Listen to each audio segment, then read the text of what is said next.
In just a few months, the midterm elections will be upon us. If you're a conservative, you're going to need to turn out and vote because our country is by no means out of danger. A hostile takeover by demo-commies is still a very real possibility. Recall that only a year and a half ago, Comrade Kamala Harris got over 75 million votes. Sure, Donald Trump got over 77 million votes, but here's a little reminder of who 75 million Americans wanted to call the President of the United States.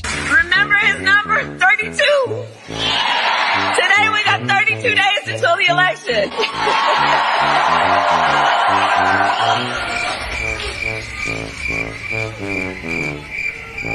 So 32 days. 32 days. Did you see when her teleprompter crashed? Okay, we got some business to do. All right. 32 days. She was talking about 32 days, Mr. Congressman. And we know we will do it. 32, she's going to, and the election will be in 32 days.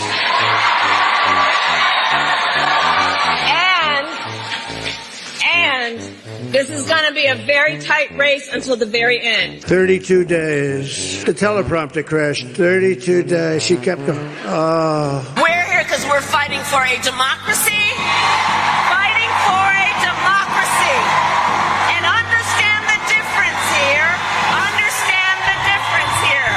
Moving forward. Understand the difference here. What we are looking at is a difference in this election. Let's move forward and see where we are. Kamala Harris is a bag of bumper stickers and high heels, an empty pantsuit, so it's not surprising that she short circuits whenever she has to go off script. She's got a lot of problems. The problem is she got tens of millions of votes. Think of that. And with tampon Tim Walz as a running mate. So I've become friends with school shooters. Whatever you may think of Donald Trump, he obviously doesn't need anyone to think or speak for him. And since Trump was reelected, our nation's largest city has elected a communist who has no idea what the hell he's doing as their mayor. We've obviously got a long way to go towards regaining our collective national sanity. Tennessee Democrat Representative Steve Cohen recently announced his retirement. What a shame. Tennessee successfully redrew their congressional districts to eliminate race-based Democrat gerrymandering. And so Cohen's district, which had been quite obviously drawn out to be predominantly black, is going away. And because Democrats aren't known for winning elections that aren't rigged in their favor, Cohen decided not to run for re-election. At 77 years of age, he may be the youngest Democrat congressman to retire in the last 40 years, but that's the decision he made. Here's a little reminder of where Congressman Cohen and his fellow Democrats' sympathies lie. For the folks that are here and your families, I'm sorry.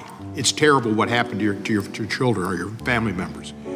But they are more likely, and citizens are more likely, to be attacked by United States citizens who are not undocumented, who came here and are born here. They are more likely to commit these crimes. We're so sorry to hear that your family member was murdered by a person who wasn't supposed to be in our country. It's really tough. But you have to understand, your family member was more likely to be murdered by an American citizen. Well, there are more American citizens in America than there are illegal aliens, so I suppose that's true, Mr. Cohen. Statistically, it is also more likely that you will die in a hospital than while dining at your favorite restaurant. So the next time you're sick or injured, perhaps you should skip the hospital and go out to eat. That doesn't even make any sense! It takes a special kind of scumbag to scold a deceased victim's family members for wanting to remove illegal aliens from our country, knowing that the victim was murdered by an illegal alien. Had the illegal aliens in question not taken the lives of these innocents, there is little to no chance these victims would have otherwise been taken from this life so soon. These people were not killed by American citizens, they were killed by illegal aliens. But Representative Cohen does not care about these people, whom he clearly sees merely as collateral damage. Their deaths are simply the cost of doing business as far as any Democrat is concerned. What can I tell you? Because of all the promises made by Democrats to these parasites, they have invaded our country to plunder its riches, and many have come with murder in their hearts. When Democrats declare jurisdictions under their control to be a sanctuary, they are announcing to the world that the supreme laws of the United States are brought to naught dull with regard to immigration. Accordingly, they are making it quite clear that as a matter of policy, the physical and economic well-being of their constituents is subordinate to their own ambitions of political aggrandizement. That is true. I have no pride. Trump has removed the leaders of Venezuela and Iran, and rumors abound that Cuba is next on the list. However, perhaps the most formidable obstacle to American prosperity at this time is the Democrat Party. Yeah, Democrats are assholes. If something is good for America, the Democrat Party is against it. If something is bad for America, the Democrat Party is in favor of it. Voter ID, for example, would greatly abate illegal alien voting. Thus, Democrats are against it. Allowing children, people who aren't yet of age to consent to sex, to undergo irreversible medical procedures meant to change their sex is quite obviously insane and immeasurably harmful. Thus, Democrats are in favor of that. The list of policy positions Democrats take that are antithetical to our nation's interests is endless.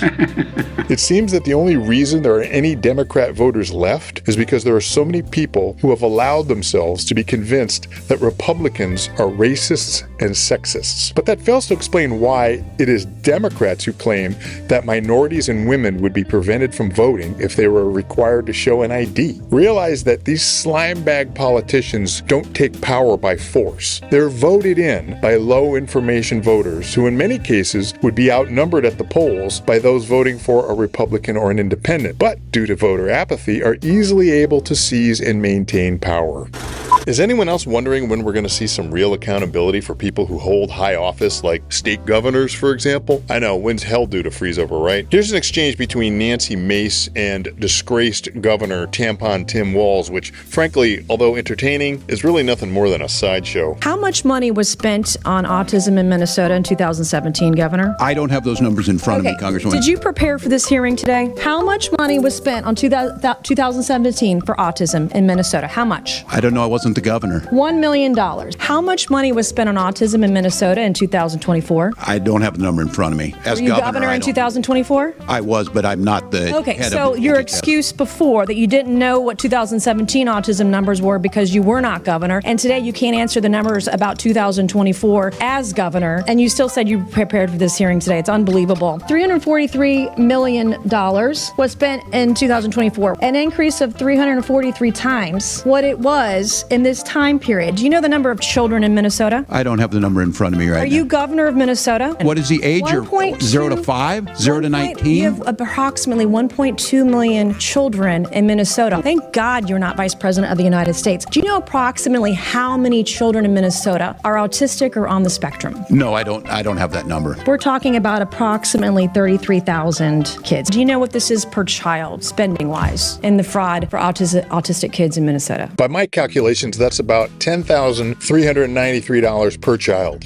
But who cares? Here's the problem. Time and again, we see congressional spectacles like this in which a corrupt and or inept government official gets grilled for doing a piss-poor job or engaging in what appears to be outright fraud, and nothing comes of it. It's unbelievable. Tampon Tim already dropped his re-election bid because he knows his political goose is cooked. But if he committed fraud, he should be on trial, not answering questions from Nancy Mace for a television audience. Everyone already knows he's a shithead. And I'm a knucklehead at times. Even he knows it, so this accomplishes nothing. In order for a society to endure, at some point justice has to prevail. And right now we have what many call two-tiered justice, which, like social justice, is no justice at all. I'm not saying that Governor Walz committed a crime. He hasn't been tried, let alone convicted. Anyway, he's just one of countless individuals in our government for whom there appears to be a prima facie case of what is at best grossly negligent administrative behavior. And yet, just like everybody else, he skates. We are so screwed. The American public is onto this scam. That's why Donald Trump, who was convicted in a kangaroo court of fabricated charges, got overwhelmingly reelected. But that too shows America's growing disdain for our judiciary. Americans see the apparently innocent persecuted, like Trump and many of the J6 defendants, while it appears many real criminals are untouchable. It all seems to come down to the political affiliation of the person in question. Democrats love to tell us that no one is above the law, but just like everything else they say, that's obviously bullshit.